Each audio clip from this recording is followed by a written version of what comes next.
entire question is built on a whole stack of false premises. Politicians are going to push political issues. Right, it's politics, not science. That's my point. Who are you? In a world where debates get louder than logic, these conservative speakers don't just argue, they obliterate the woke talking points in seconds. First off, things heat up fast when an activist challenges Matt Walsh head-on with a question about gender-affirming care for kids, and what happens next leaves the entire room silent. So you've talked a lot about the mental illness and depressed and anxious population in the trans community, but you don't talk about the happy people in the trans community and how these preventative measures of, let's say, like puberty and the surgeries that go for gender affirmation and how these are life-changing and life-saving. I know many people... How do you know? Oh, okay, 1 second, if I can finish my conversation. Okay. Many people in my life have had these interventions made, and it's saved their lives. I can list dozens of people in my life. So what do you have to say for... You can list dozens of people who had surgeries and drugs as children and would be dead today if they hadn't? I'm sorry. Let me rephrase that. Dozens of people who have had interventions, including gender affirming, let's say therapies, yes, hormones, surgeries, that have made their lives better. I'm not saying it didn't force them to commit suicide, but it made their lives better. What do you have to say for the happy trans community? I guess I would throw it back at you first, because the burden of proof is on you on this one. And I'll explain why the burden of proof is on you. Because, as I went over in the talk, for thousands of years, human beings existed, and there was no such thing as trying to medically transition people into another gender. And as far as we know, there was no suicide epidemic because of it. And then in the last few years, people like yourself have come along and said, we desperately need to do this, or people will be in despair and they might kill themselves. So you are making a claim that contradicts common sense, science, biology, also the entire experience of the whole history of the human race. And so what that means is that the burden of proof is on you to support it. And so I'm going to ask you, you said that people need this stuff so they can live happier lives and potentially it'd be life-saving, you said even. Aside from your anecdotes of your friends who told you so, how do you know that? Okay, so thinking back to when I was 16 in an anatomy class, when I learned that transgender people tend to have the brain structure that confirms their identity that they identify with. And you can look that up. That's a fact. I will look that up. Yeah, it's a fact. I will look that up and I won't find it. Yeah. It's not a fact. Oh. It's not a fact. Should we all pull out Google really quick and look? So you're saying a trans man has the brain of a woman? No. I'm saying that a trans man who identifies as a man will tend to have similar brain structure that a cis man would.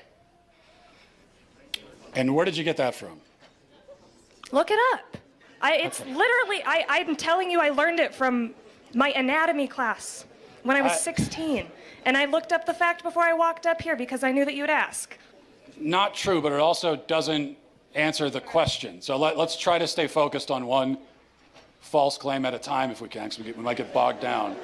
Okay. So you said, you actually started by saying that blocking puberty, which is chemical castration of a child. Just one example, yeah. Yeah, is life-saving. It can be. How do you know?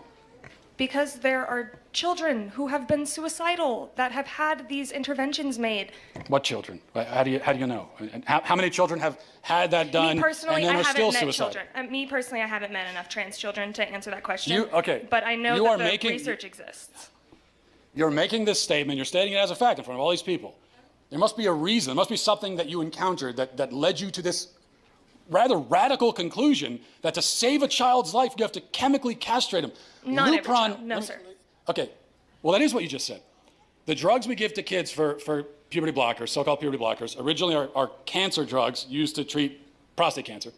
They're also used to chemically castrate sex offenders and child rapists. Now we give them to physically healthy kids. You're saying that we need to do that or they will die. And so one last time I'm going to ask you, what evidence do you have of that remarkable claim? I don't think I claimed that every child would benefit from that. Well, no, I didn't say you did. You said puberty blockers. You said puberty blockers are life-saving. What evidence do you have for that? They can be. The how do you evidence know? is the encounters with patients who have had these procedures done, and it has saved their, I don't want to say it saved their lives, but it has made their lives better. I can't confirm whether or not they're alive right this second, but there are children that it has helped. So what do you have to say for the happy trans community who has benefited from these procedures? That's my question I guess what I for have to say is that your entire question is built on a whole stack of false premises that you can't begin to even remotely defend. So it's a faulty question from the start. I reject your premise. I absolutely reject that there are any kids who need to be chemically castrated in order to be happy. Okay, let's... It's hard to deny how quickly that conversation went from calm to downright uncomfortable. When a college student challenged Michael Knowles on his climate change claims, no one expected the room to get this tense. With your little thesis here. My primary question is that you misconstrue a lot of data on your show and tell a lot of outright lies. And you did a lot so here, but you talk a lot about rationality and a good discussion and a lot of reasonable stuff. But it was curious, when you were talking, I didn't hear any science. I didn't hear any rational discussion. And if you want to have rational discussion, say about, I don't know, climate change or transgenderism, I actually have studies here. I mean, that would take too much time, but I don't know how much you'd be interested in that. Give an example of a lie that I said. The 6,000 kids you said that were given hormone blockers because of some trans conspiracy? I corrected that the next day when the news was corrected. Yeah, corrected, but it was in the study. You said it was a trans activist or some trans conspiracy. No, I said it was a drug that was used for transgender kids, which is true. And I said that it had caused 6,000 deaths, which is true. But what I misspoke and what was misreported in the news is that all 6,000 were kids. And that obviously was not true. And I corrected it on my show the next day. It goes further than that because it had nothing to do with transgenderism. It was about terminally ill patients. But it was a hormone. It was a hormone blocker. It was a hormone right. blocker for hormonally sensitive cancers. Right. They were dying from cancer, and they were trying to cure I know them. that's why it was misreported, and that's why I corrected it. No, you did the misreporting. No, I mean I was one of many people who misreported it. You I didn't break the news. You can't dispel the rationality here. It's your responsibility. Well, I think it's very rational to correct yourself when you make a mistake, and that's why I do it every time I can.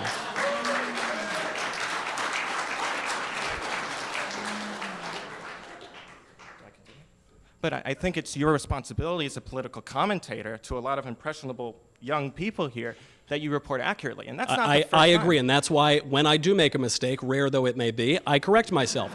Is there an example? You said I told a lot of lies tonight. What would be an example of that? Lies tonight? Well, no, you didn't say lies tonight. You lack rationality. You didn't cite any evidence to talk about the climate change. I said that the mankind is not going to be wiped out within 20 years because no scientist says. I'm sorry? Science would disagree. Which scientist? The 97% of all scientists who say that 1 to 2 degrees Celsius will melt the ice caps such that there will be rising sea levels, mass extinctions, and it won't end the Earth, but it will change to a certain point the ecology of our planet such that it is much more difficult for humans to survive. That is the consensus. And a lot of climate change deniers, like yourself, like Ben, like Clavin, they perpetuate that this is all a liberal hoax, and that science. No, I'm not saying it's a liberal. I mean, it's obviously being pushed by politicians primarily. That's why at the United Nations, it's not politics. Politicians are going to push political issues. Right. It's politics, not science. That's my point.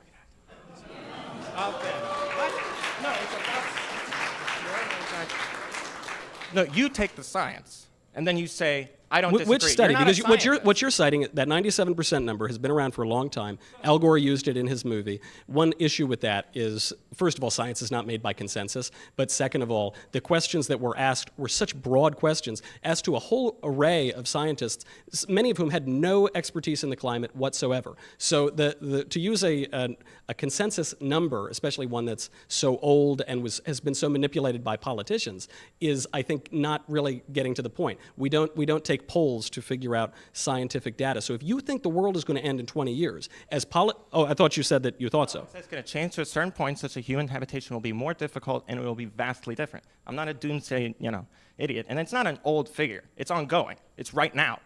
That's a figure is decades old. It's right now. The 97% figure is decades old. Well, sure, but it's still accurate. Okay. I'm out of time. Real pleasure. It's a pleasure. I'm glad you could come up and ask those questions. That exchange said it all. Sometimes logic isn't enough to win a war of beliefs. Things got intense when a transgender activist challenged Matt Walsh on one of the most controversial questions in society, and the answer left everyone stunned. Hi, Matt. I'm transgender. I'm born and raised here in New Mexico. I have a graduate degree in information technology, marketing, business, and finance. I own my own home. I pay taxes. I have a 6-figure job. I'm a respected professional in Albuquerque. I'm a mother.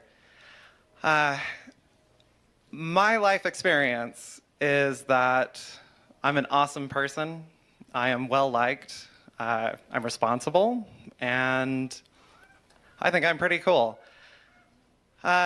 You touched on something. You said something earlier that for you, when somebody calls you a man, it doesn't faze you because, like, you just know that you're a man.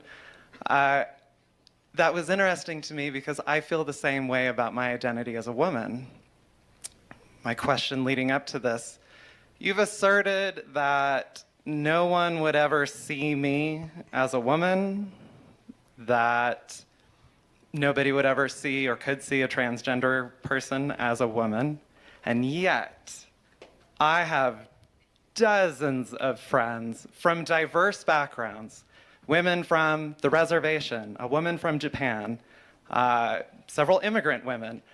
I have my coworkers, I have my boss, my VP, my CEO, all respecting me as a woman, my family, my long-term friends who are actually here with me. All of these people assure me, like, I'm a woman. They'll tell me, girl, like, there is no way you are a man. They see me as a woman. So the question, Okay. how can you assert that nobody would ever see me as a woman when my material experience tells me you're wrong? Okay. It's interesting that that's the part of my talk you chose to ask a question about, because that's not in my talk at all. I don't believe I said that no one would ever see you as a woman. I mean, it's possible, I suppose, that you could fool someone. Now, you brought this up, so I have to tell you that you brought this up. You've put your identity on the table for conversation. And so I'm going to say you wouldn't fool me at all. I mean, I see a man 100%. And I think that most people would. Now, the fact that you have people in your life who are saying to you, oh, you're totally a woman, it's exactly what I'm talking about. No one in my life has ever once said to me, you're totally a man, Matt. You know, if a friend of mine called me on the phone and said, listen, Matt, I want you to know you're really a man, I would think that there was something wrong with him. I would say, why are you saying that at all? It doesn't make any sense. So the fact that this is a conversation to begin with tells me, it only proves the point that I'm trying to make, that your identity, even in your own mind, is up for, it's something that you need to be assured of.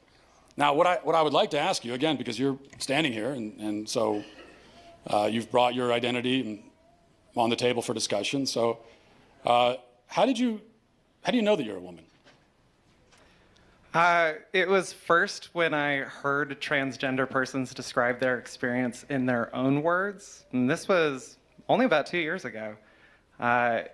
Hearing somebody describe things, it was a woman from, like, England, describing her experience, her childhood, her teenage years. And it blew my mind to be listening to her, because it was just some podcast that I was listening to while I was, like, doing laundry. But it blew my mind to hear somebody so eloquently and precisely describe things that I had experiences What that was I the had description? experienced. What did they say? Okay, so I am honestly hesitant. I know that you touched earlier about the difficulty that transgender women might have in describing their identity, but I want to state, I honestly don't feel that you would engage in this conversation in good faith. Why did you stand up to talk to me if you don't want to have a conversation? You're saying that you discovered that you're a woman. I'm asking you how you did. That's a very fair question. Okay. How do you know that you're a woman? That's fine. All right. So first of all, listening to transgender people, and it was like, okay, this is a one-off, one person describing these things. Things like looking at yourself in the mirror and not recognizing yourself. Hearing compliments like, you are such an example, like a positive masculine role model. And just hearing that and being like, you know, it feels like they're talking about somebody else. It means feeling alone, even when you're surrounded by guys, even when you have a lot of friends. And I was active in like Boy Scouts. I'm an Eagle Scout. I had great masculine role models my whole life, and yet I never felt like I belonged. I felt welcome and But included. why does that make you a woman? Because As opposed to just a man who doesn't get along with some other men, or a man who's depressed, or a man who doesn't feel at home totally in his body, which, by the way, is a pretty universal human experience. Everybody goes through it at one time or another. So in what way does that make you a woman, though? And it's interesting, you're telling me that you listen to the experiences of other transgender people. Well, yeah. But what about women? So Because trans women are women, you would say, right? I would say that, yes. Exactly the same? Yes. Okay, well then why do Well- you need to hear the testimony of trans, quote unquote, trans women?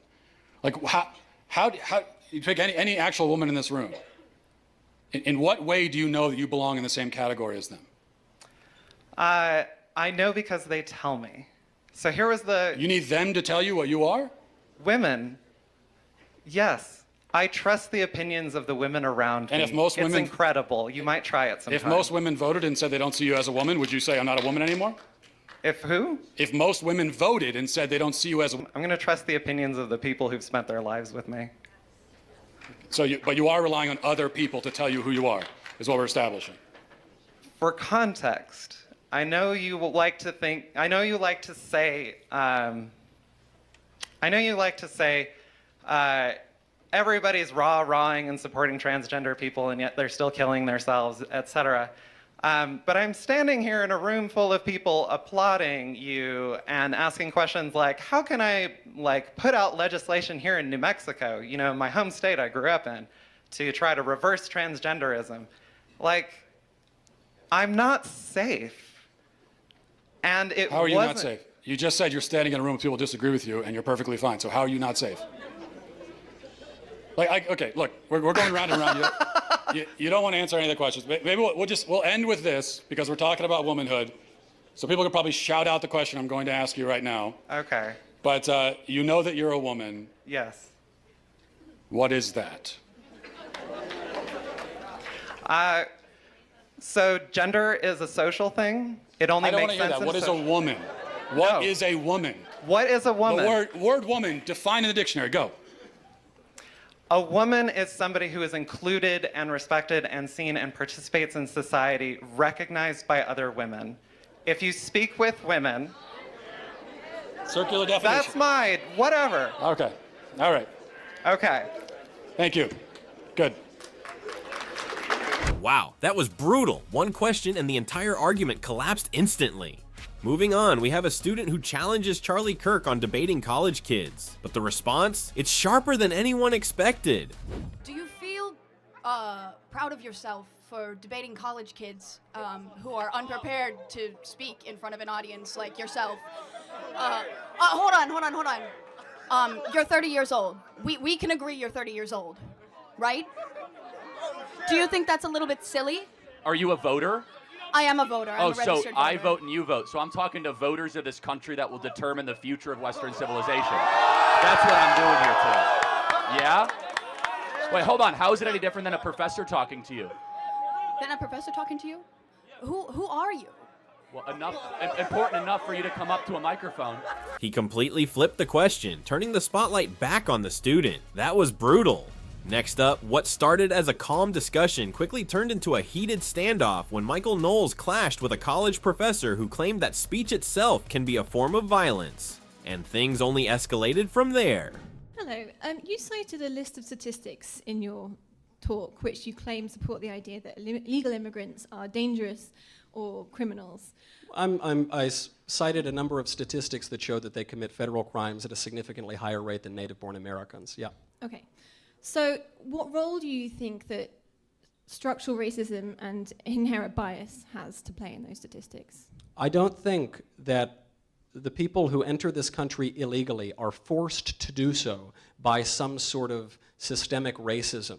There's no systemic American racist going down to El Salvador and saying, you better get up and sneak into the United States. And there's nobody in the United States who forces people who come here illegally to commit crimes. I think the premise of this question is actually quite offensive, though it's a popular assumption, which is that illegal aliens somehow don't have free will. It's the assumption that illegal aliens are somehow morally uneducated. They have no sense of right and wrong. They have no ability to control their emotions and their impulses. This is obviously profoundly racist and not true. We have free will. We have the ability to do what we want to do. This is why, by the way, the majority of Hispanic people in the United States and Hispanic voters oppose illegal immigration.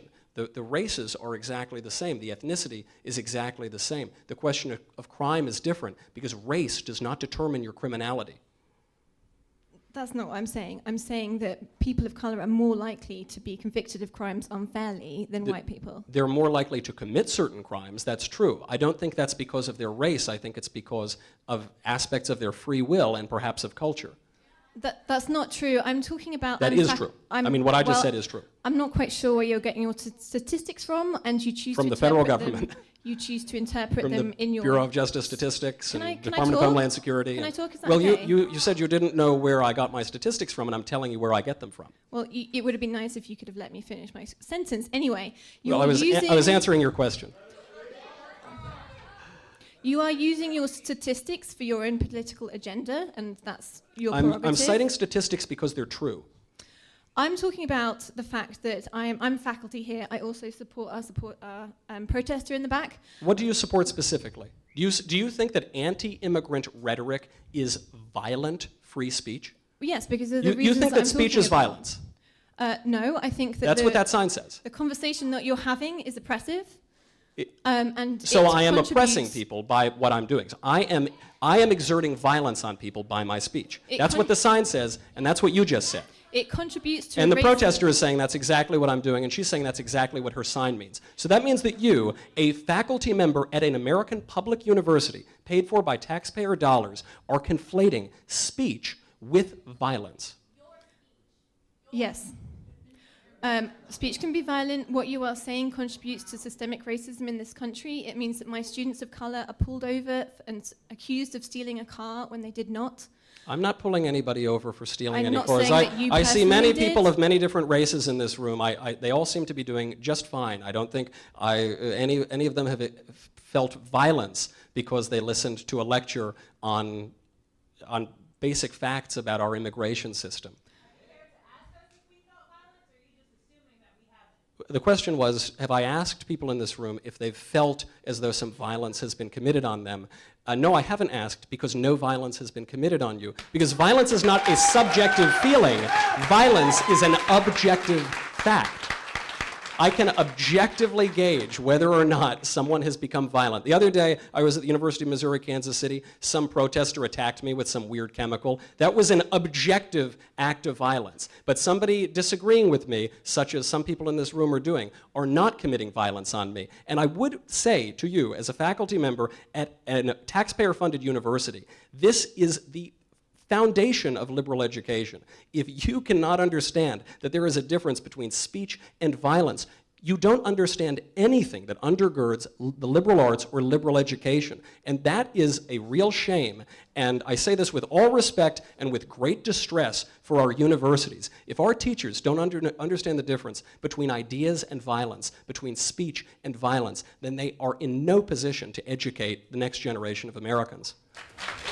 That exchange got real uncomfortable, real fast. When a debate about words turns into a fight over what counts as violence, you know the line between free speech and control just got a whole lot blurrier. Two activists claim men can become women, but can they even define what a woman is? Watch what happens when Matt Walsh asks the question everyone's been avoiding. Well, this is one of the problems with this left-wing gender ideology, is that no one who espouses it can even tell you what these words mean. Like, what is a woman? Well, can you tell me what a woman is? No, I can't. Because it's not for me to say. Womanhood looks different for everybody. What do you define a woman as? An adult human female. And what does a female mean? Well, that's how do you define a female? someone with female reproductive organs, Okay. Someone who's, here's the thing, when you're female, it goes right down to your bones, your DNA. So that's why if someone dies, we could dig up their bones 100 years from now. We have no idea what they believed in their head, but we can tell what sex they were because it's ingrained in every fiber of their being. Interesting. So I'm trying to understand. Your definition is that a woman is someone who is female, you said, right? Correct, Gotcha. is a biological female. So what happens if we have maybe someone who is female, identifies as a woman, right? Cisgender woman, right? As you just explained, but maybe doesn't have the ability to reproduce. Maybe doesn't have those organs that you're talking about that are reproductive organs. I have answered the question. You stood up here and said trans women are women. Yes. Tell me what you mean. What is a woman? Womanhood is something that, just as Ethan explained, I cannot define because I am not myself. You used the word, so what did you mean when you said trans women are women if you don't know what it means? Right. So here's the thing. So I do not define what a woman is because I do not identify as a woman. Womanhood is something that is an umbrella term. It includes people that describes what? People who identify as a woman. Identify as what? As a woman. What is that? Was to each their own. Each woman, each man, each person is going to have a different relation with their own gender identity and define it differently. And so trans women are women too. Okay. And you want to hold on. You want to reduce. You won't even tell me what the word means, though. So you that's want to the problem. reduce women. You want to reduce men down to maybe just their genetics, our genitals, our chromosomes, right? That's what you're saying. What you want to do is that's what you want to do is appropriate women. You want to appropriate womanhood. Okay. And turn it into basically a costume that could be worn. We've got it's real funny. It's real funny. It's real funny when you're should look like. Right. As a man, you're literally saying this is what a woman is. Yeah. Well, isn't that a little sexist? Because I am willing to define it, but you won't. Wow, one simple question and their whole argument collapsed. They couldn't define the very thing they were arguing for. Up next, we have a female college student challenging Charlie Kirk on abortion, but one by one, he shuts down every argument. You won't believe what happens next. I have another question. Okay. So, how many phases are in the menstrual cycle? Do you know? Well, I'm not a woman, so enlighten me. So there's 4 stages of the menstrual cycle, okay? Ovulation, I'm gonna go in order. Menstruation, follicular, ovulation, and the luteal phase. During which of those phases can a woman be pregnant? When can she get pregnant? Which of those phases? During ovulation. And luteal, yes. So I already know the answer to this question. But yeah. So I know the answer to this question. Have you ever had a menstrual cycle before? No. Okay, great. So knowing that, and you just saying, I don't know the phases of the menstrual cycle, which I don't blame you for being, you don't have that. So then, knowing this, you don't know everything about the female reproductive system, how are you going to make legislation to hurt women and women's rights? Are men allowed to have opinions on abortion? You can have opinions on abortion, but what I'm saying is, how are these men going to create this legislation? Got it. So, men are allowed to have opinion on moral matters too, right? Right. Got it. So if I was a male OBGYN, is it okay for that person to make issues of legislation? Well, they're educated. They understand. They are educated on the female reproductive system, so they can. So if I don't know everything intimately about the female reproductive system, sit down and shut up, you're a man. No, that's not what I'm saying. You can have an opinion. That's kind of what It's you're all saying. right if you have an opinion. I'm saying it's not all right if you don't understand how the female reproductive system works. Let's pop quiz. When does heartbeats begin for babies in utero? Have you ever eaten an egg before? That's yes or no. Have you ever eaten an egg before? Scrambled, yeah. Okay, so would that be you scrambled a full chicken? Well, hold on. You understand that it takes an egg to be fertilized?